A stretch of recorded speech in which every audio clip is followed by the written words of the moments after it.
Well, I was born in Mumbai. It was then Bombay. And in a place, in India, in the older days, there were like enclosures, like little villages.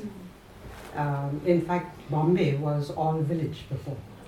Beautiful, really beautiful. My father had pictures of it. All sea and islands and coconut trees and, nothing of what you see today. So, this, when I was born, it was not like that. Only the pictures that we could see. There was no main road passing through this. It was like enclosed. So everybody knew everybody else in that village by name and by family. And since we don't have winters, we are, we can enter somebody's house at any time. They don't mind. Of course, if they are busy, they might say they are busy or something like that. But it is open. So I think the weather contributes to that fact. So we had all faiths living in that area, celebrated all feasts together, helped each other in whatever way we needed. So the big ones helped the small ones. Those clever in some subjects helped those weak in other subjects in those subjects, etc., etc. And the holidays were spent all together, big, small and all, yelling and shouting, jumping and screaming, in houses, out of houses, playing all kinds of games and on the streets and that way. So it was like very, very family all together. And that's the good memory that I carry, and I think all of us in that area would be carrying that memory. Because even till today, people know each other, and people can, communicate with each other. Somebody's sick in your house, you don't know what, you call the neighbor immediately. It's like that. So, so we grew up open to everybody, open to all faiths, open to all, and in that also you have different cultures. Because people are coming from, say, Gujarat or Punjab or where, Goa or someplace like that, in that area. Although the majority of people are from there. But you welcome everybody. So, and like, we had some special balls made of cloth, because the big ones, when they hit the small ones, they were hit with force. So all these things were taken into consideration, because we played all kinds of games with all kinds of things. So that was childhood. And so all of us went to school together and things like that. So when I finished, my sister was 3 years older than me, and when she finished college, I finished school. So they said, okay, what do you want to do? You want to go to college? I said, what shall we do if we go to college? Because I see my sister is now having to do some courses in stenography and God knows what. So why go to college? Might as well do those courses straight away and work. So they said, make up your mind. My sister said, you better make up your mind. Because if you are late, I'm not going to take you to the college. Because those nuns will say, don't you know when you have to bring your sister? So, okay. So I was left free to decide, and I decided not to go to college. But in any case, I was late for everything. So my father took me to one of those institutes where they teach shorthand and typing and all this. So I met this director of that place, and he said, oh, she's late, but I will coach her up and put her let her come into the class. So we began, paper and pencil. And the shorthand, with all the R's and O's and whatever. And I thought, oh, this is worse than algebra. Because you have to remember the sounds with those strokes. So, and I could never remember formulas. I couldn't understand why we had formulas which made no sense. I mean, to me it made no sense. My sister would say, you can't see, I said, I can't see. And my mother would pray that I would pass. But some things I would get 50 out of 50, 100 out of 100 in these same subjects because I could see, you know. So, and I thought, oh dear, I've fallen from the frying pan into the fire because now, how will I say I don't want to do this? So, I think that he was an elderly man and I think he sensed that I was having a question. So he put the pencil down and he looked at me and he said, why don't you go to college? In a nice fatherly way, you know. And I thought, oh dear, now the same old question, go to college, not go to college. Now I made up my mind, how can I change? So he kept on telling me, you know, it'll be very good if you go to college. And, you know, he tried to encourage me. And I thought, oh, now I've had enough of it. So I said, oh, come on, let's continue with the lesson. And I still remember his face. So he said, okay, and we continued with the lesson. And then I went to thank the principal of the school. He said, what do you mean? So I told him. He said, well, what is your sister doing? I told him. He said, why aren't you going to college? So I said, I'm not going to college. He said, send your mother here tomorrow morning and send your sister here tomorrow at 9 o'clock. So I knew. Now my fate was sealed without my intervention. So my mother went and came back with a letter addressed to the principal of the college, and my sister was put in the school. She was very good at all subjects, and she was teaching. And then she had to do her B.Ed and all that. So off we went to the college. It's a very nice building, the college, a heritage building. And the main entrance is a large entrance with marble stairs going up. And terrace on the top and down lawn and all this. Very nice. So we went in there. Oh, one thing, when I was in school, we had a chapel, a very nice chapel. And on the top was written, "The master is here and calls for you." And I used to sit at the back and look at those words and think, oh, well, yes. But I never knew where it was from. We walked up the steps of the college and there was a chapel there. So we went in and the same words were written there on the cloth, embroidered. But as we turned, before going into the chapel, I knew from inside that I was in the right place. From inside, I just knew I was in the right place. So I did not miss a single day of college, 4 years. Not one single day. I was very happy that I finally was in college. And I loved everything. And I majored in philosophy and psychology. So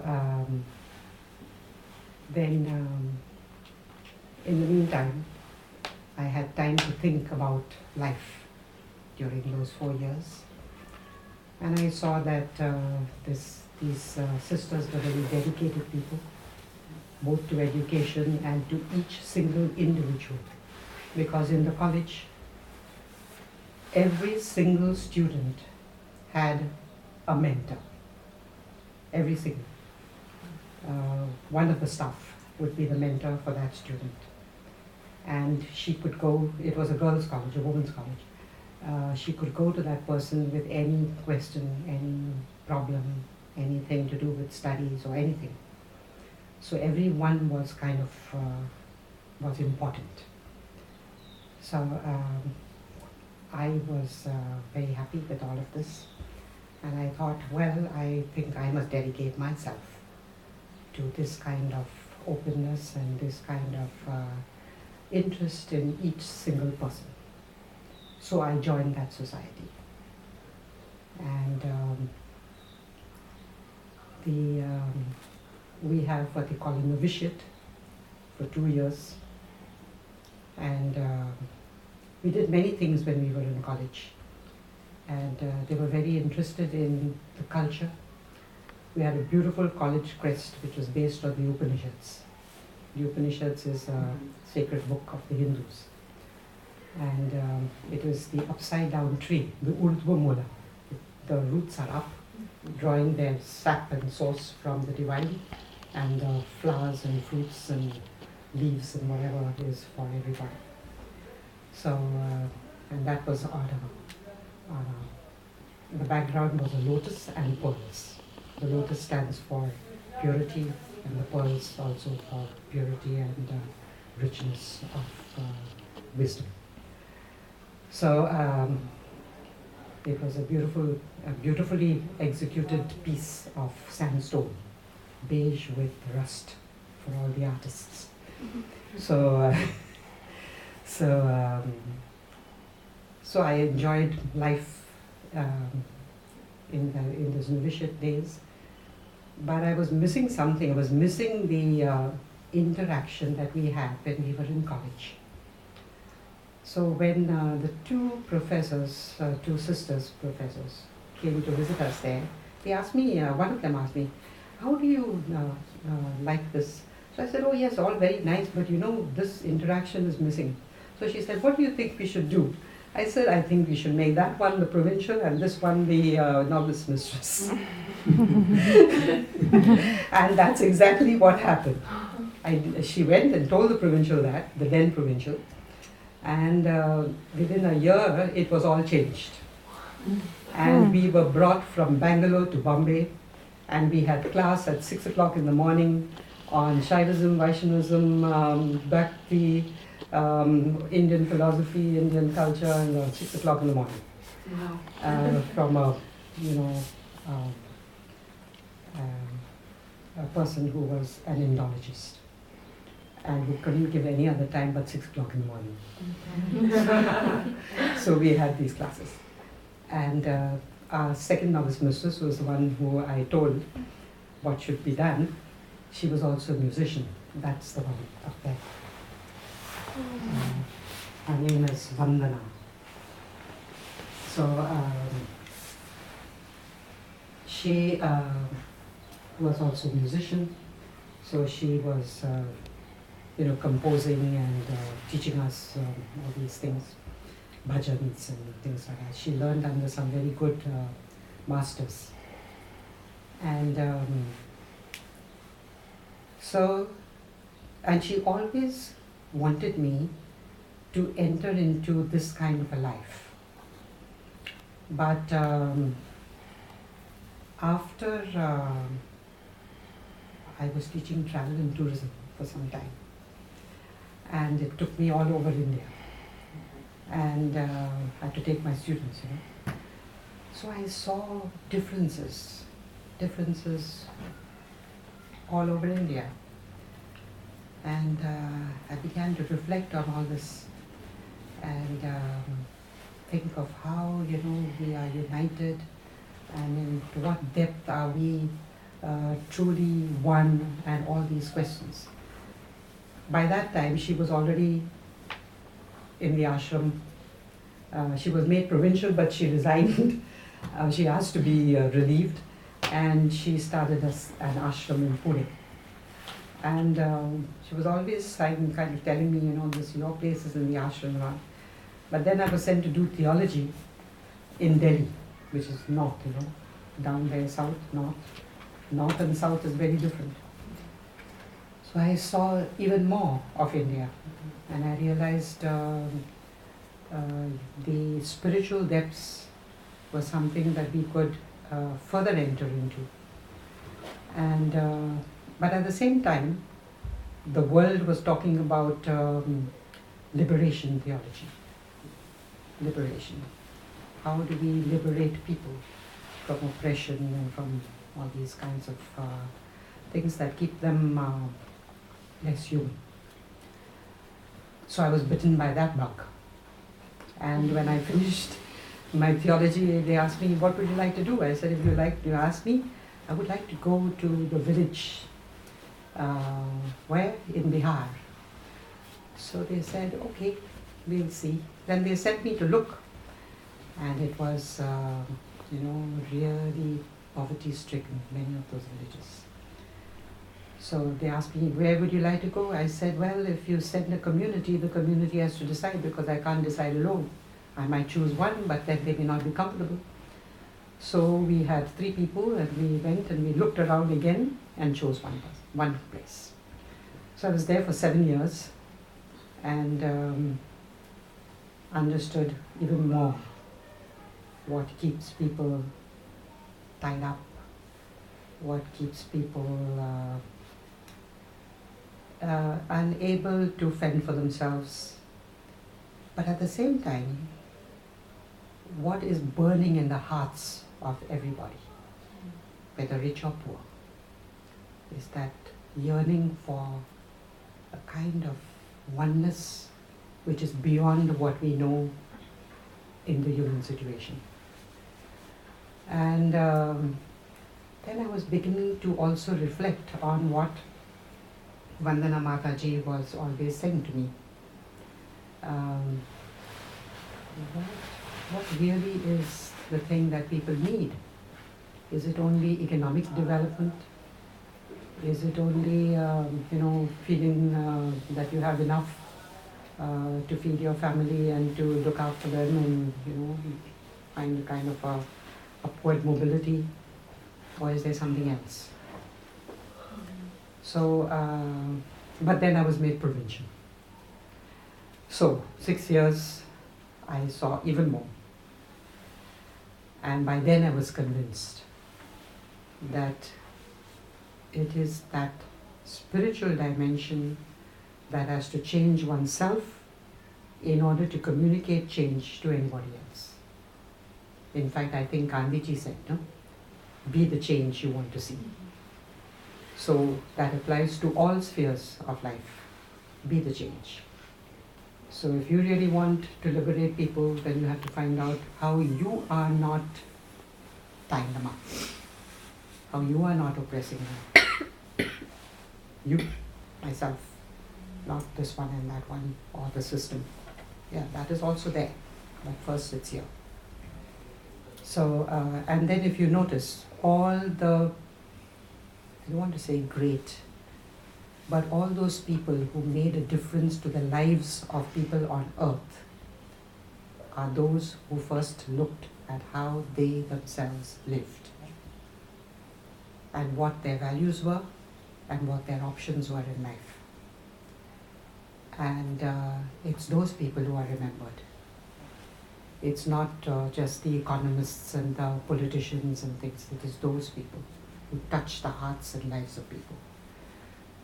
So then I thought, yes, I think this is true, that one has to first make that decision to change. And there was one incident when I was doing theology, since I was, liberation oriented. There were these, Delhi was very different from what it is now. And there were many resettlement colonies. But in those colonies, there was nothing. There were only shanties and hand pumps from which salty water came out. But there were some people of a higher social status who were visiting these places and trying to help the people and all. And some of them knew some of the professors in the theology. So when they saw that I was interested, they said, why don't you accompany us? So they would pick me up and we would drive to one of these places. And we would leave the car out there and then walk in and meet the women and children and whatever. Then after some time, I said, well, I can go by myself by bus. So one afternoon, I was in the bus. And the bus stopped at a marketplace, but not a small market, it was a big marketplace.